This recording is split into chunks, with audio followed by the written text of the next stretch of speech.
What's up, YouTube? This is Paul from Mickey Tech Tips, and today we're going to be learning about command prompts. So let's get started.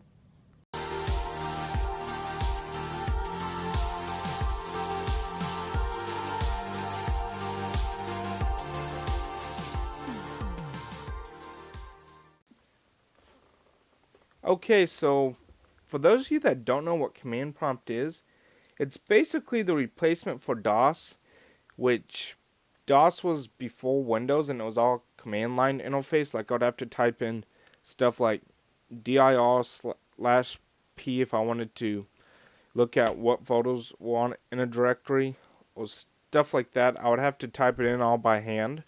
And then Windows came along and you didn't have to do it anymore. So this is basically like a remnants of DOS in a way. But the reason why they put this inside of Windows is basically so you can administer your computer without having to worry about having problems if there was just a program that was like manage the computer. And so like one of the things that they had to put this in for is because there are people that are stupid and might accidentally delete like System32, which by the way, you should never delete that because that's what runs Windows. So Microsoft has to put safeguards so you can't delete it unless you go through command prompt and all this other mumbo jumbo to delete it. And it basically just does the commands for the OS at a system-wide level. Now you can do it locally and launch programs from that. It's a major inconvenience, but if you want to, you could. There's other stuff like IP config. So if I wanted to see my IP address, I could. There's you can compare files on there.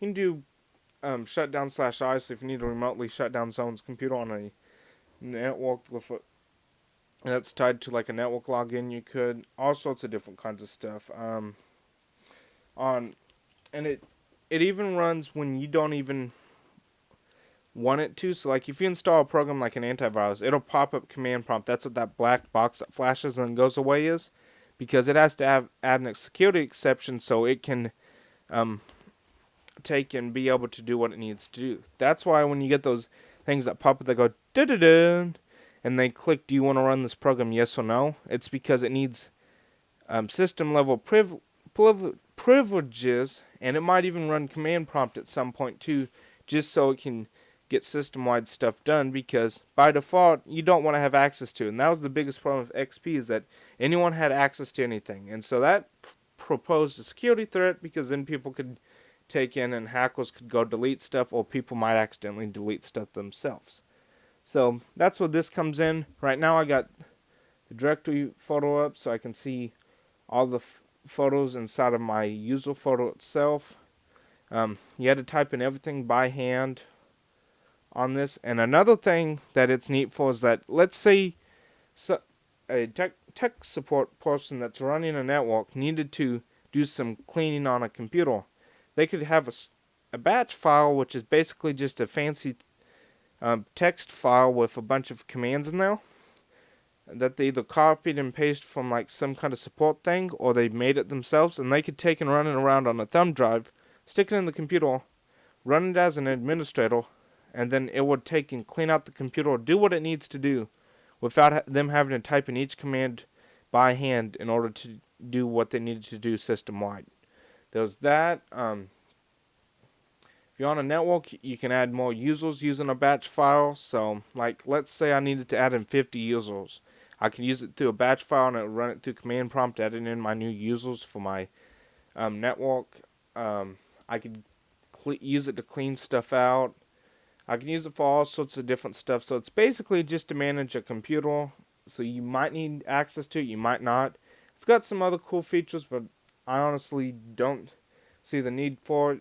And if you just want to plain mess around with going to and bringing up your files that way, you could. I really like the terminal on Linux operating systems, because you can run your program, install your program by just typing in like sudo -apt get, and then type in the web address where the program's at in Linux, and then click enter, and it'll just ask for your password, and then it runs everything through, downloads it, and installs it. Whereas Windows, would have to probably download it, click, do I want to run this as administrator, and click a few other things, and then install it. Well, as this, it's like type it in, hit enter, and it does it. So that's what I like about Linux is that it's tied directly to the internet. These, for say, are not tied into it, but some things like FTP and which is like a file transfer protocol, and a few other things are tied in depending on what you need it for. PowerShell is another counterpart. It's more powerful. It's geared towards the networking environment, so it does a few more things. And so it's starting to slowly replace command prompt because you can find PowerShell on lots of different Windows computers now. So yeah, command prompt is useful in some cases if you need to get access to a system file. In some cases it's not. And for another thing, say like you want to disable Windows privacy settings, you could run a batch file. It'd go through command prompt and like disable the Windows privacy settings if you needed to. And that's what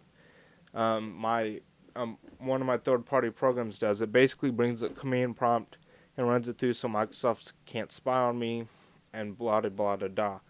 And so other than that, I think that's it. Basically command prompt just to manage your computer. Remember to like, comment, subscribe. I will see you next time. I'm sorry I did not have a video out last week. I did have 2 Let's Plays. I did not talk in them because I was either at school or was like, I was just too lazy to hook up a microphone and set that up. Now this video, I honestly wanted to have my video feed in the corner, but some weird reason, OBS, this software that I'm using, not to broadcast, but to record the screen capture with now, it's like making my video really laggy. So maybe I need to buy an external webcam. I don't know. So other than that, remember to like, comment, subscribe. I will see you guys next time.